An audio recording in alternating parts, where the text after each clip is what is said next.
Hey, what's up, everybody? Welcome to the pre-roll for Electric Libertyland, episode number 171. I want to tell you, we've arrived. Yes, the Lions of Liberty have officially bought into Tiger King Mania. We are now the Tigers of Liberty, and you can find one of the funniest shirts you're ever going to own. Add it to your Liberty collection. Amaze your friends and loved ones by signing up. Anybody at $15 or more that joins our Patreon at patreon.com/Lions of Liberty will get this t-shirt, wherein I am Joe Exotic, Mark Claire is that bitch Carol, and John Odermatt is none other than Doc Antle. You got to see it to believe it. Go to the show notes at lionsofliberty.com/ELL171 or go to lionsofliberty.store and grab yours today. And as a reminder, 10% through the end of April from all of the money we're getting in through Patreon is going to Donor C and Greg Glyer and the work he's doing to assist people with the COVID-19 pandemic in a libertarian way. So help us, help them, help you. Everybody wins. Welcome to Electric Libertyland, here on the Lions of Liberty podcast, your weekly shot of culture, comedy, and liberty with your host, Brian McWilliams. Oh, what's happening, everybody? Welcome to Electric Libertyland, episode number 171. Yes, hope everybody's enjoying their time out there, maintaining their sanity, looking at Pornhub, seeing some quarantitties, all of those good things, and some corn cock. I'm not going to pretend that some people out there, some of my beautiful lady listeners, and possibly some of the men as well, don't like to see a little quarantine wang. Hey, my wife. Count her among you. Actually, probably not. probably not with the baby. She's probably still not interested. Anyway, welcome to the show, guys. That's the only reference you're going to hear today to COVID. That's it. This episode, I said, I can't take no more of this goddamn Corona talk. So the rest of this episode is going to be completely focused on other topics. And as such, I have plumbed the depths of the internet because right now it is difficult to find other things to talk about, as I'm sure you know. But I managed to do it with the help of Howie Snowden, our wonderful Lion of Liberty here, who pulls all of our news links. And just like those, I mentioned you can get the t-shirt, the new Tiger Kings of Liberty t-shirt, by joining at a $15 and up level and get that for free. You also get access to all the news links that we send out. So Howie pulls just from everywhere, news links to give you a absolute rundown of all of the day's news. And he sends something like, it's got to be 80 links through. And we kind of parcel those out by topic. Anyway, incredibly useful stuff. And I've been able to garner through those links some stories that I want to hit on. So it may be a little bit shorter because there's still not that much news to talk about in this episode, but at least we can take a little break and focus on some other things that are still very important to us libertarians, in addition to what's going on with the draconian authoritarianism that is overtaking the globe. So, first things first, we have gone, I think there's something like, the U.S. is active in like 100 different countries around the globe. It's really an absolutely ridiculous level of militarism wherein we don't have to have any real interest in an area. We don't have to have any real protective requirements to be in an area. These places that we're sending troops to, these specialized services, or that we're doing airstrikes in, they pose absolutely no threat to America in any possible way. Yet we're still there, whether this is at the request of allies, whether this is just under the concept of a global force for good. You've heard those asinine commercials and the slogan that was rolled out there by the U.S. Army. Whatever it might be, the U.S. is still sending troops worldwide. We've not stopped any sort of militarism due to the unnamed thing that I'm not going to mention anymore. And one of the hotbeds for this happens to be Somalia. Yes, that very same Somalia that people will come up to you and say, well, if you're a libertarian, then what's up with Somalia? What's your opinion on Somalia if you think it's so great? Never mind the fact that literacy rates went up in Somalia, that people were eating better, that their economic status went up in Somalia. The only thing that went down, by the way, during the quote-unquote libertarian period is that access to potable water went down something like 2%. And that was mainly because the government had a monopoly on the water supply. So when the government crashed, then it became more difficult to get water. Not because the free market failed, not because governments run it better, but simply because when a government falls, like in Venezuela, for example, they have completely taken military control during this nationalized period of all of the water systems, and they had been rationing it, and thus people had less access to that water anyway. The same thing happens if your government absolutely collapses on itself. How can you expect people to suddenly know how to work a pump system? It takes some time for people to get in there, to find other ways to work, for the free market to operate, and for people to put systems in place to allow people to access that water, make sure it's clean, etc. Anyway, Somalia wasn't that bad until the United States decided that we're going to go over there and start just bombing the living shit out of these people. And never mind if they are terrorists or not, never mind how they may actually live their lives, be it as members of a terrorist cell or simply as people that are farmers or that are gathered around a table enjoying a nice dinner. And that is exactly what happened when a family of 5 had sat down on February 2nd around 8 p.m. This is a story according to Amnesty International. And they sat down for dinner in Somalia's middle Juba region when an airdropped weapon, likely a US GBU-69 small glide munition, struck their home. The 18-year-old woman that lived there was struck in the head and killed instantly. Her 2 younger sisters were injured, aged 12 and 7, and their grandmother, who was aged 70. The father had lived. Now, these people clearly were not terrorists. I mean, I don't know in what way you could categorize a 12-year-old as a terrorist. I mean, maybe ISIS child soldiers could be. And even then, I wouldn't categorize those people as terrorists as much as I would categorize them as brainwashed victims of war and aggression based upon ISIS's actions. But it doesn't end there, right? Because they killed this woman.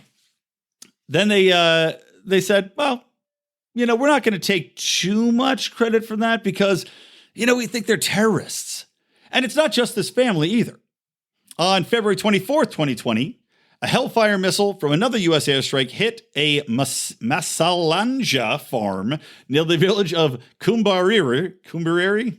Well, I'm back to my old ways, guys, not be able to pronounce these things. Kumbariri, 10 kilometers north of Jalib, killing 53-year-old Mohammed Salud Mohammed. He was a banana farmer and had left behind a wife and 8 children. After both strikes, AFRICOM issued a press release claiming it had killed al-Shabaab terrorists without offering any evidence of the victims' links to this group. Now, this is something that has been going on for quite some time.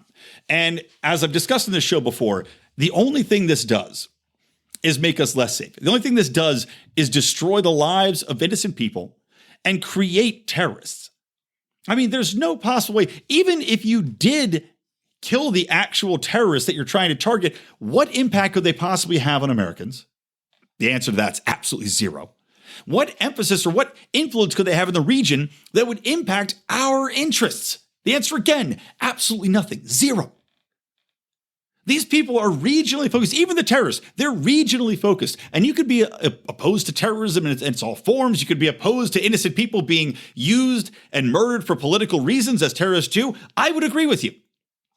But in what world is it our prerogative and our responsibility to pay taxes to then send airstrike drones over there to blow the fuck out of people trying to have a nice dinner? To murder children. Well, I guess the woman that died was 18, but still, the father that died, a banana farmer with 8 children. What do you think is going to happen to those children? Is another man going to come in and marry this wife who I doubt works in this environment in Somalia? I'm sure with 8 children, she's a stay-at-home mother. So is somebody else going to come in and marry this woman and take care of her 8 children? Not bloody likely. I think more often than not, those children are probably going to end up in a starvation type of system. I don't know at the moment what kind of welfare system Somalia has. I have to think they're not probably very good. I hope that there's some sort of charity operation there that could take over. Maybe there's a religious operation or a mission that could take these children in. But at the end of the day, they might just get sold into slavery. Or they may die of starvation, or they might die from some sort of other neglect where the mother's not able to provide enough food or enough medicine or enough anything, even housing for these children because the United States has murdered her husband. So what's the end result of this? Inevitably, these people are going to look and say, well, if I wasn't a member of al-Shabaab before, I'm certainly going to join up now. After the United States has come in and killed my family. I mean, the sheer incomprehensive logic of we're going to go in and we're going to murder these people. But, if we don't go in and murder these people by accident and then claim they're terrorists, well, then the terrorists could murder these people. So either way, these poor people are going to be murdered by virtue of terrorists or the United States, right? Is that the logic that we're operating under? Because if we had just simply left them the fuck alone, more than likely the terrorists would leave them alone, or they'd be able to fight it out in their own personal ways, or they'd find out, okay, you don't go to these certain crowded areas, or you let the terrorists win, honestly, is also something that we're seeing play out in Afghanistan right now.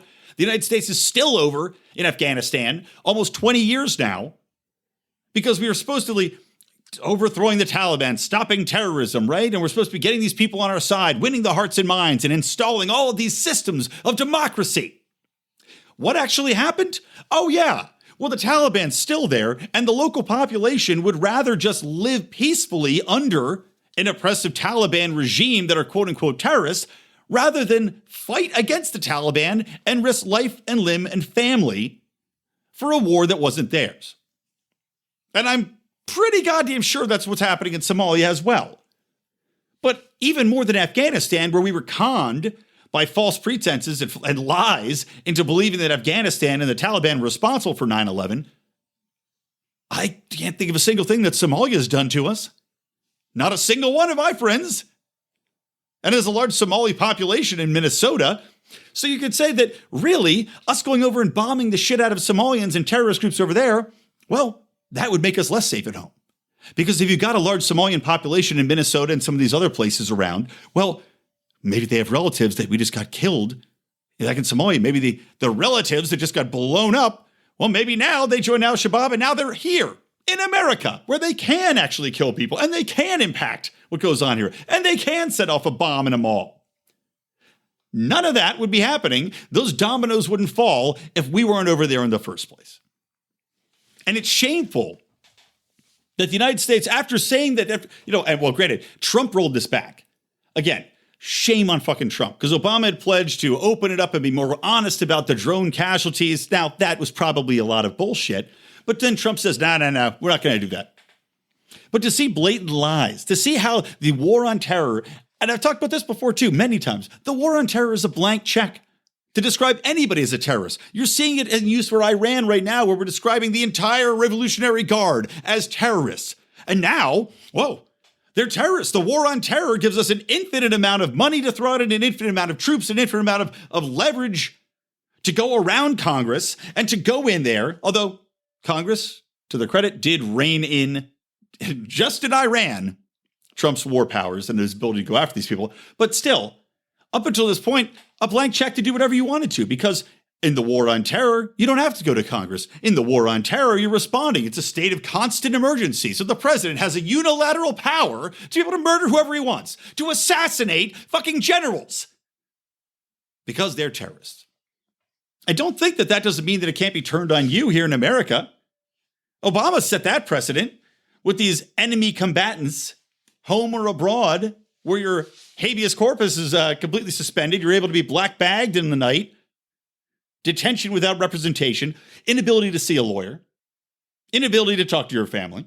I mean, we see what's happening now, the excuse that's being made for them to impose, and again, I'm not going to say the name of it, but we're seeing draconian measures imposed on us, absolutely authoritarian lockdowns that are unconstitutional. The war on terror was another grand excuse created by the government to enable them to seize power and to never cede it. Because just like anything, if you have an open-ending, never-ending threat, you never have to come to grips with the liberties you've taken away. You can always operate under the pretense of it's still not safe, so you can't go out there. Better to stay here. It's like living with a goddamn abuser. Better to stay here and take a beating once in a while from me than go out there where God knows what could happen to you. Take the beatings rather than the beatings that are outside, right? God knows how many beatings are waiting for you down at the corner. Just obscene. Then, Just the fact that these fuckers just lie about this so blatantly. And thank you, Amnesty International, for uncovering these lies. We need more of this. God, it's just, it makes you ashamed to be an American. And with the Olympics, the Olympics have been delayed, but the Olympics come around, right? And I do take pride in what's going on, and I root for the United States, even though it's so stupid, But I still get behind that. And I still do take pride in being an American for what it should mean, for what the liberties that we were supposedly guaranteed, or that our natural-born liberties were more respected here than anywhere else. But now, the liberties that we had here that made this country so great, the capitalism that made this country so great, based upon the freedom of association, the freedom of dealings, the voluntary interactions between people to trade goods and services, and non-interventionalism abroad, all those things that made us so great are now all the things that have enabled us to be this absolutely despicable, immoral world power. And I don't know if I want to be proud of my existence as an American anymore. I don't know if I can even, looking around what's happening in the world, say that I'm an American with any sort of pride. Because bit by bit, they've chipped away every single thing that I would stand behind. Awful. Absolutely awful. Now, I'll move on to another topic here. That's pretty much all we have to say about Somali for the time being. But like I said, this is not limited to Somalia. This is an ongoing. Let me look up exactly how many places the U.S. is operating in right now. And let's see, Smithsonian Magazine. Yeah, and who knows exactly how accurate this is, but I would say, if anything, it's vastly more than this. But this is from 2019. They say 80 affected countries are engaged. There are 40 military bases, 65 counterterrorism operations and training, 26 military exercises, 14 countries with U.S. troops in combat, and 7 air and drone strikes. I would guess that those numbers are probably about half correct. Because for every exercise we know about, for every counterterrorism training operation we're aware of, for every troops in combat notification, those aren't counting the dark operations, those aren't counting the Delta forces, the SEAL operations, the Rangers deployments, those aren't counting the Green Berets. None of these things are being counted. In addition, they're not counting the drone strikes. There's no way that every drone strike that's going on is being calculated and tallied, because as we've seen, if they're willing to lie about the number of people being killed and label everybody as terrorists, why would they be forthcoming if they're trying to do covert operations in places? It's absurd to consider. But I bet who has an accurate count on where we're active is all of the families of the people that were getting murdered by us. I'm pretty sure they're keeping tabs. And, we're doing the census right now, which, by the way, I don't plan on fucking filling out. And also, by the way, seems to me that in the current state of affairs, maybe they should be like, hey, Wes, why don't we wait a little bit to do the census? I think the numbers might be a little bit wrong by the time this whole thing plays out, don't you? Maybe wait a little bit. Maybe wait 2-3 months, fill out that census, make a little bit more sense. Just like that, why don't we send a census to all the countries nationwide? The top question, has your family member been murdered by America? Let's just see what comes back. You calculate. And the thing is, too, we can't just calculate military operations. You can't just say, well, the drone bombings killed this guy, because you have to take in sanctions. The sanctions in Iran right now. Not even talking about the other side that I'm not talking about today and how the impact of how many people that's killing. But the sanctions in Iran, they're murdering people. They're causing people their lives. They're causing children to die. What's going on in fucking Yemen right now? Our ability to aid the Saudis in refilling to stop the blockade, to allow all these people to die of malnourishment. Our assistance to the Israelis and what's going on in Gaza right now with the apartheid state. Enabling them through military support, through monetary support to keep killing and secluding in this prison state the Palestinians. Not the Pakistanis. They have nukes. Not that Israel doesn't have nukes, quote unquote. We don't have quote unquote nukes. So you can see that the militarism does take a role, because obviously putting sanctions in place would have no power without the military behind it. So it's all associated. All these deaths are still tied into the military power, prowess, and nonstop instigation that the United States has to put its military anywhere and everywhere it wants, to control people, to kill people. And I can't help but think that there's going to be a comeuppance.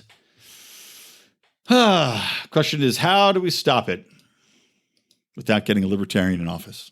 And a hell of a lot more libertarians in the House and the Senate. Okay, moving on. Why don't we jump into, why don't we jump into talking a little bit about what's happening with Alyssa Milano and Joe Biden. And by the way, I bit my fucking lip and now I keep biting it. And that sucks. And I got to jump on.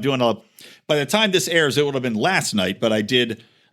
I'm going to did a happy hour, me, John Odermatt. I believe Mark's going to come on as well, but we're going on with Matt Erickson and Jason Stapleton, of course, of Wealth, Power, and Influence. Hopping on, I think Mark Whitney, LP candidate and entrepreneur, is going to join us, as well as C. Michael Pickens from North Spokane CBD. So it's going to be a hell of a show, and hopefully you guys caught that in retrospect. I think we're going to try to record it, capture it, and we'll publish it either as a bonus episode or something for the Pride. We'll have to see. But Alyssa Milano, right? Damn, she's hot. Still hot, Alyssa Milano, but so stupid. So very, very stupid. So very ill-informed with just... she's become a darling of the left because the left loves anybody that spews just the most idiotic, by-the-book leftist hot takes. They don't have to be based in any sort of fact or reality. They don't have to be based in any sort of economic reality. They just have to toe the party line and keep up with whatever the local bullshit and lore of the day is, be it... not to say believe all women is total bullshit, but of course I would object to that quite strongly based upon the ability to face your accuser and have a true, fair trial, whether that be in public or by a jury. You should still have a fair shake at defending yourself and let the truth come out.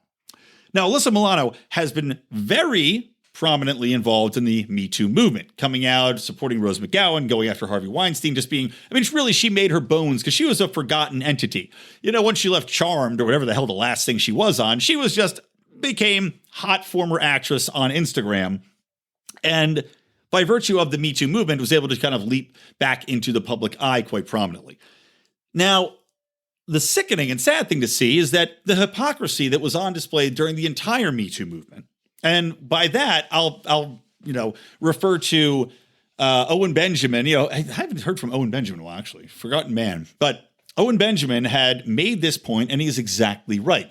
During the Me Too movement, you have these very famous actresses that are coming out and saying, oh, well, yes, this is horrible, but I support this, and it's awful what happened to these people that Harvey Weinstein did, but, it's truly terrible.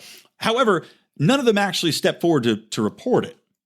None of the very, very famous ones save Rose McGowan. So what happened was that a lot of the famous ones either A, went along with it willingly, and they had made some sort of deal with the devil to get fame, to get movie placements, to get whatever it was to make them rich and famous, right? Clearly that worked out.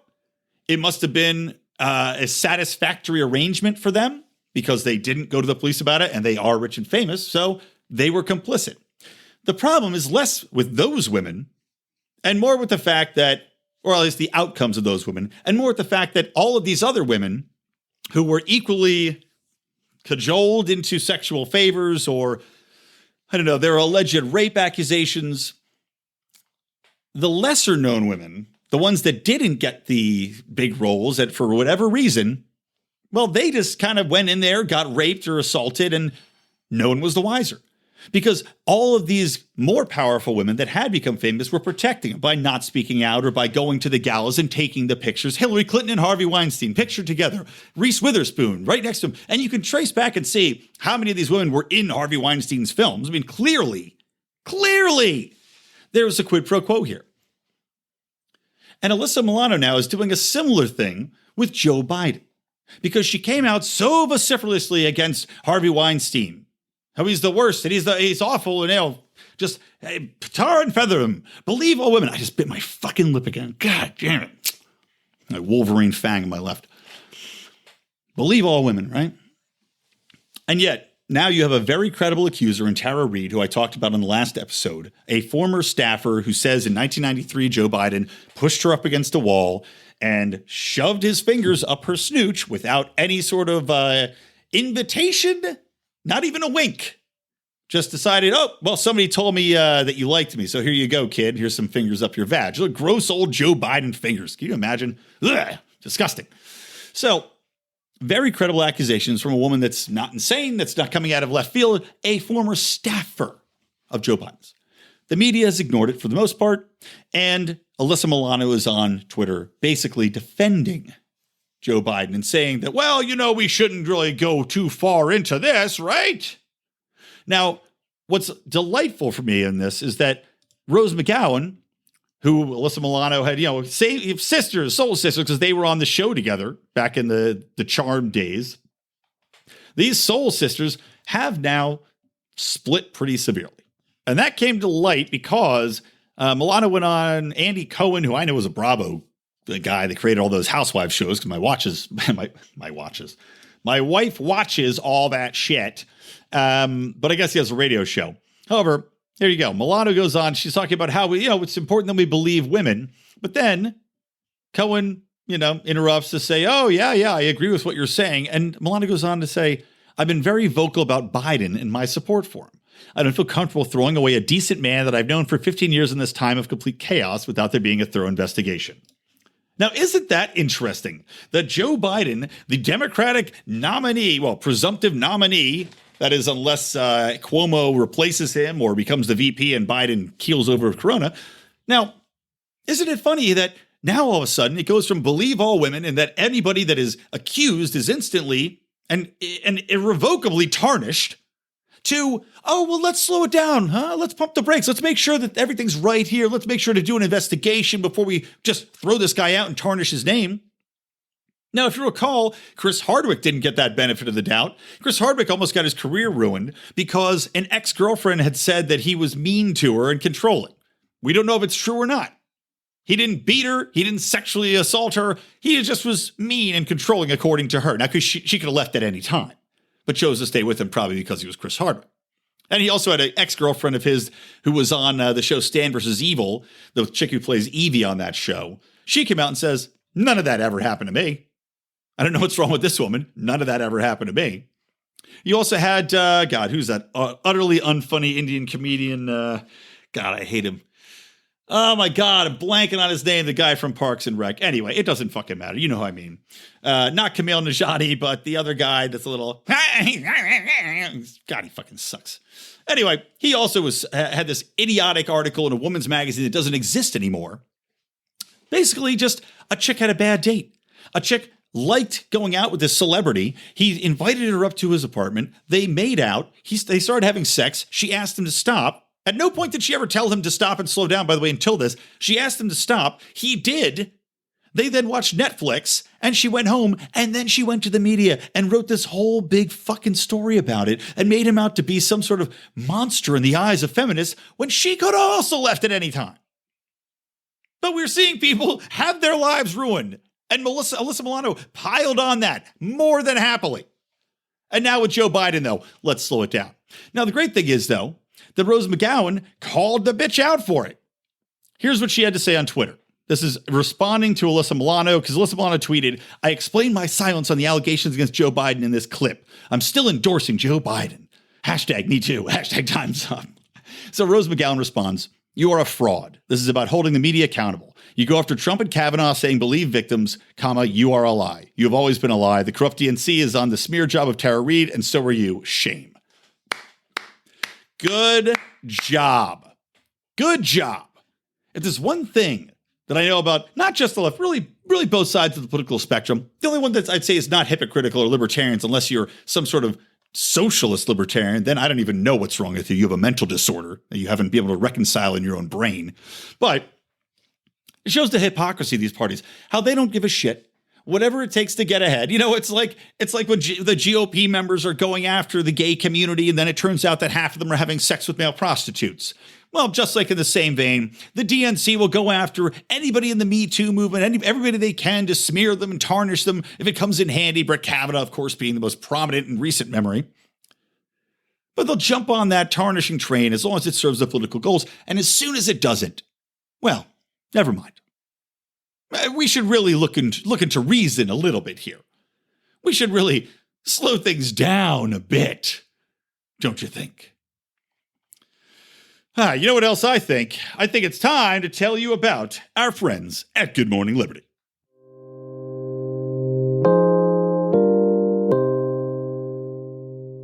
Oh, yeah. Good Morning Liberty, guys. You can find them anywhere you listen to podcasts. Just look for Good Morning Liberty, Apple, iTunes, Stitcher, Podcatcher, Pod Sniffer, whatever you might get your podcast from. You can find these guys and benefit every day of the week. Monday through Friday, Nate and Charlie will be there for you. These compassionate libertarians, not, mind you, social democrat libertarians or socialist libertarians, as I was slandering earlier, and rightly so. But no, Nate and Charlie, they are really soundly based libertarians. They are supporters of our show, for which we offer them much, much thanks. And also John Odermatt and I have been on the show. Mark's been on their show as well. And I'm definitely going to have them on. Actually, I need to have them on soon because of the unspoken non-theme of this episode to talk about healthcare, because these guys both have a background in healthcare. They understand the ins and outs, and that's really what I want to get into with them. So check them out. Go to lol.gmlpodcast.com, or as I said, just find them anywhere by searching your apps. You're going to love this show. I love these guys. So will you.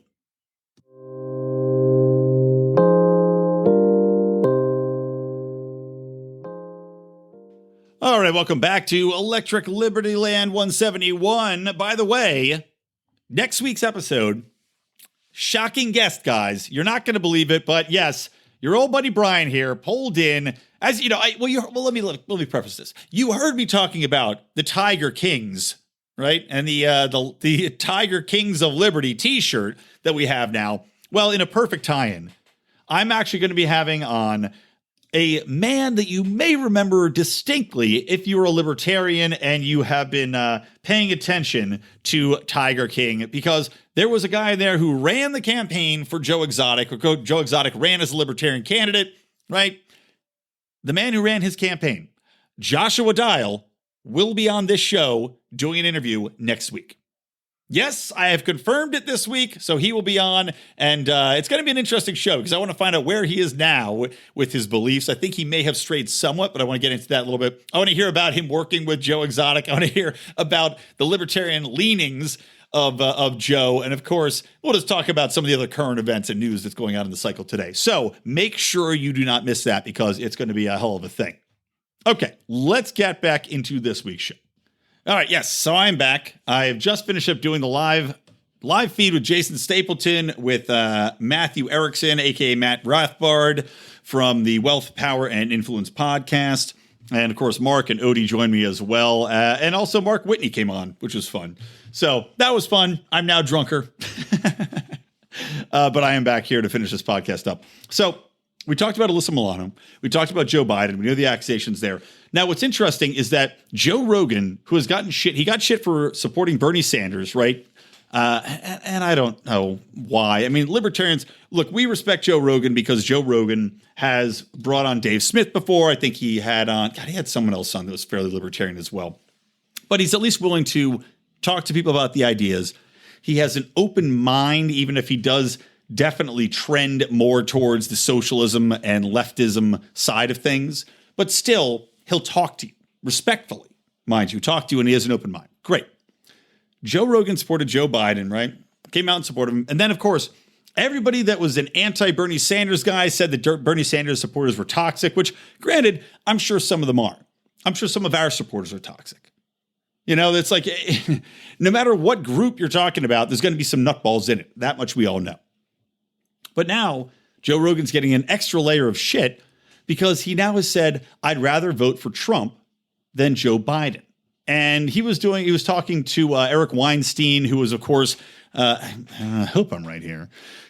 Was Eric Weinstein the mathematician? Joe? I don't know. One of the Weinstein brothers had gotten boosted from, I think, it was like one of those really left liberal universities for daring to question a day in which white people were supposed to stay inside or something ridiculous. I think Eric Weinstein's the mathematician side.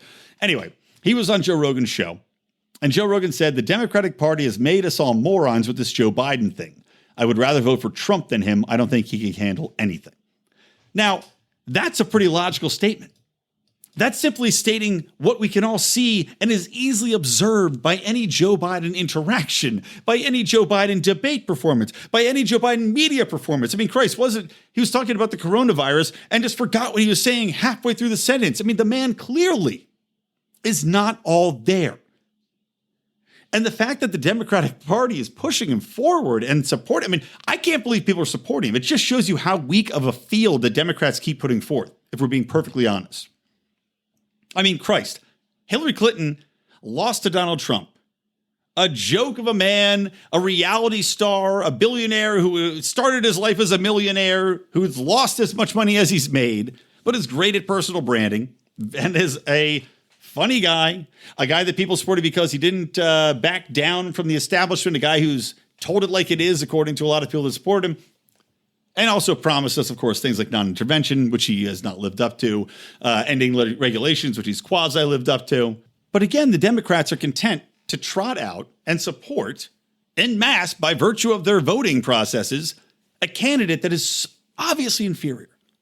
Now, the reason they're doing this is because Bernie Sanders is a fucking socialist. And I'm sorry, people still don't want outright socialism. And I think after this whole unnamed thing, which I'm not talking about in this episode, is over, socialism is not going to be the answer.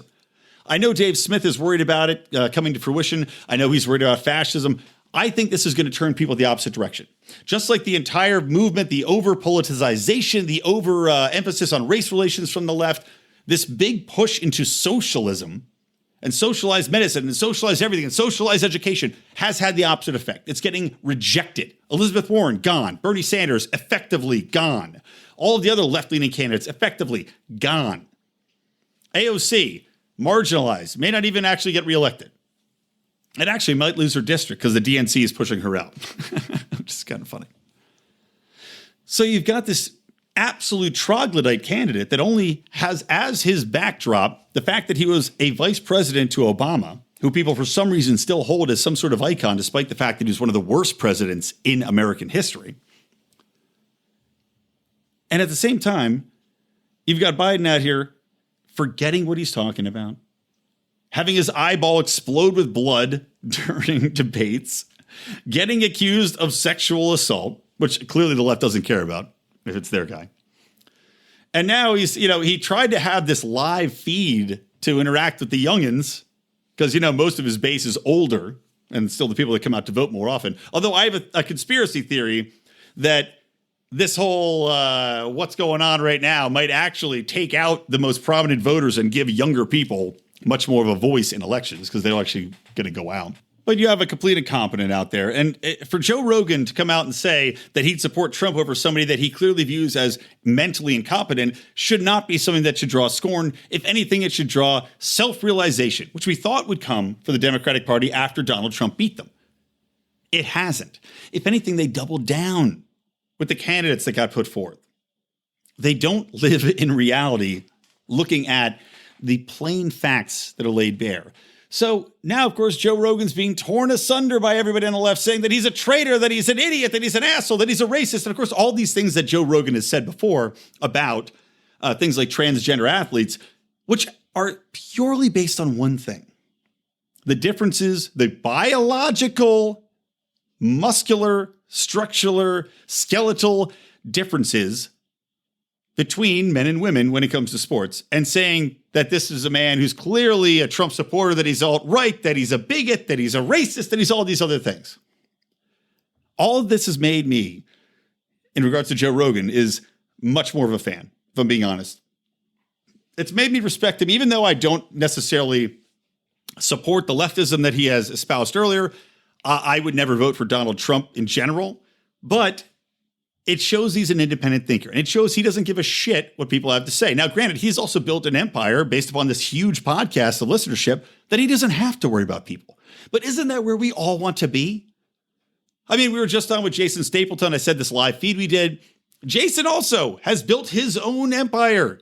He's done it by virtue of his trading. He's these other programs he's done for telling people how to be entrepreneurs, how to be influencers. He's making his millions. I know a lot of people are very jealous of Jason Stapleton in the libertarian world. We don't know why people attack him more predominantly than a lot of other libertarians. The man's done it. He doesn't have to kowtow to anybody. That's where we all want to be.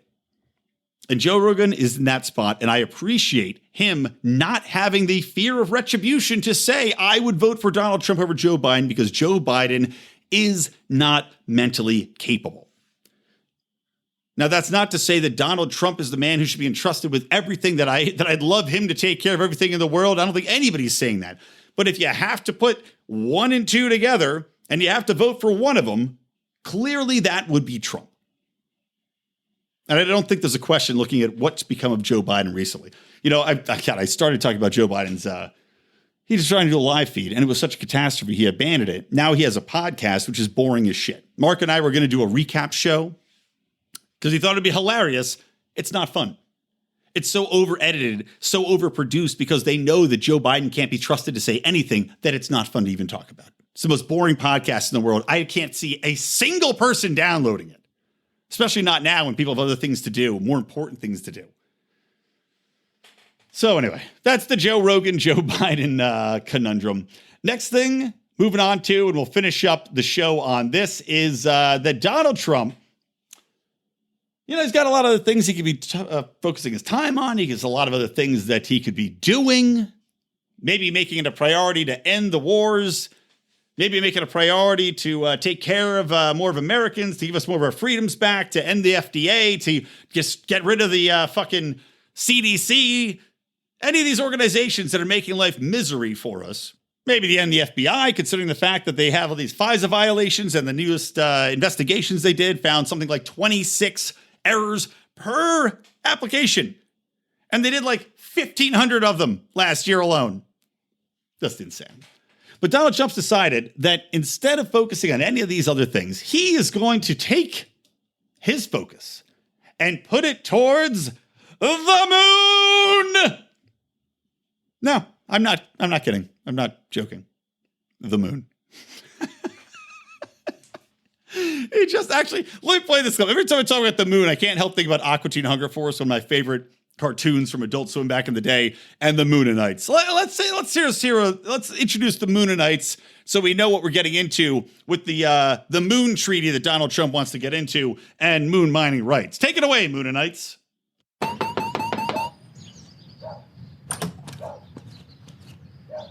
Hello, Carl. I am Ignignoct, and this is I am We are Moonanites from the inner core of the moon. You said it right. Our race is hundreds of years beyond yours. Man, do you hear what he's saying? Some would say that the Earth is our moon. We're the moon. But that would belittle the name of our moon, which is the moon. Point is, we're at the center, not you. No, the real point is, I don't give a damn. Is your ego satisfied? Damn no. No. Look, room for rent. Yes, room for rent. I think that's exactly how the conversation would actually go. Should we get to the moon and find out that there are moon people? and they don't want to give up their mining rights. Donald Trump would be like Carl there. Yeah, I don't give a damn. But no, seriously, let's just focus on real quick for the next 5 minutes what Donald Trump's proposing. So number one, there was a thing called the Moon Treaty, right? When everybody was racing to get to the Moon Treaty was a thing. And it was supposed to be an agreement between all of the peoples and all of the races, at least the ones that can make it to the moon at the time, on how moon colonization and moon mining would be handled. Now, at the time, that got rejected. I guess people were like, this is kind of stupid. Why are we bothering? And as a libertarian, of course, I think if you get there first, you can't conquer the whole moon, but you certainly have the ability to mine something, to farm that land, to develop it, and whatever you can develop in your region, well, shit. You've earned it. You've put the work in. You've put the time and the labor in. You can work and claim that land within reason, within what you can defend, I guess. But also just what you've really. It goes back to the classic concept of libertarianism, which is, of course, what you can produce on, what you can show your effective labor on to provide value. That's what you can claim. So let's look towards the new executive order. God loves executive orders. The new executive order that Trump has issued on moon mining and asteroid rights. Now, let me go to an article from space.com. Now, apparently there is a 1967 outer space treaty allowing use of resources like water and minerals on the moon. Minerals on the moon. Sorry, guys. Like I said, I had just come off of a happy hour where I was drinking bourbon. But using water and minerals on the moon to establish space colonies or to have space stations where you could stop, fuel up, move along, etc. So the new executive order makes this even more official, stressing the United States does not view space as a, quote, global commons and sees a clear path to off-Earth mining without any need for further international treaty-level arguments. Now, that I would agree with in that while, I mean, I would view it as a global common in that anybody that can get there can exploit it. I don't think we need permission from any other state or country. Frankly, I don't think I as a person need any permission. Now, that's where the government gets involved, though, because I remember I was reading an article several years ago about the exploitation of Mars or getting to Mars, and the United States thinking that somehow it had jurisdiction over what you do, what path you take to Mars, and what you should be able to get on that planet, which is, of course, fucking bullshit. And what unbelievably arrogant sense could any nation presume to limit access or limit rights to minerals or any other exploitable thing on another planet? And on that same note, not only limit, but grant access. You cannot tell me what I am denied access to when we're talking about outer space or other planets. You don't govern that. I mean, I object to even the concept of airspace being governed. Anyway, the executive order called Encouraging International Support for the Recovery and Use of Space Resources was in the works for about a year, and it clarifies a desire from the United States in its position as it negotiates with international partners to advance NASA's Artemis program for crewed lunar exploration. Now, I'm trying to find some specifics here as far as how they... Now, there's no specifics in this that I can read as far as this article goes to dictate exactly how the resources will be divvied up, if that's the U.S. granting exclusive rights to certain companies or limiting those rights to certain companies, what that would mean if another nation got to the moon. I mean, Christ, we have a Space Force right now, right? So I guess the Space Force was created. I mean, all the dominoes are kind of falling into place here, not only to defend us from attacks from outer space from other nations, you know, things like developing a satellite that could go up and drop tungsten rods on people, which is like the equivalent to a nuclear blast. But also, I guess, the Space Force is going to go up, defend the mining colonies from other aggressive nations. But the question is, do you still have allegiance to a nation once you go into outer space? We're earthbound people. The United States is an earthbound nation. Once those people leave there, do they have any allegiance to anything? Does any other country have to respect that? I mean, Christ, once you leave these confines of the earth, are you limited by treaties and agreements and global commons, whatever they might be, on this planet? I would say, fuck no. Say, go out and explore. So I'm very curious to see what the actual language within this type of thing would be. What the United States presumes to tell the world or individuals about mining rights, about what those rights might entail, about, and again, what sense does it make to issue this kind of document before we're even there? How about you get there first? How about you find minerals? How about you find water? How about you start to mine them? How about you show the process? How about you work the land? Then you can make a claim on it, and then maybe you can start to write your own little rules about how you want to dictate it. But even so, your little rules would only apply to your little plot of moonland. You can negotiate with the Moonanites one-on-one. Every other country doesn't have to abide by your laws or your rules unless they're on your private property, which you have not just gotten there and claimed because you got there first or you think you deserve it, but that you've actually provided and proved that you've done something with. Your labor has provided something. You've worked that land. You've done something with it to provide value or take something back that is worth value.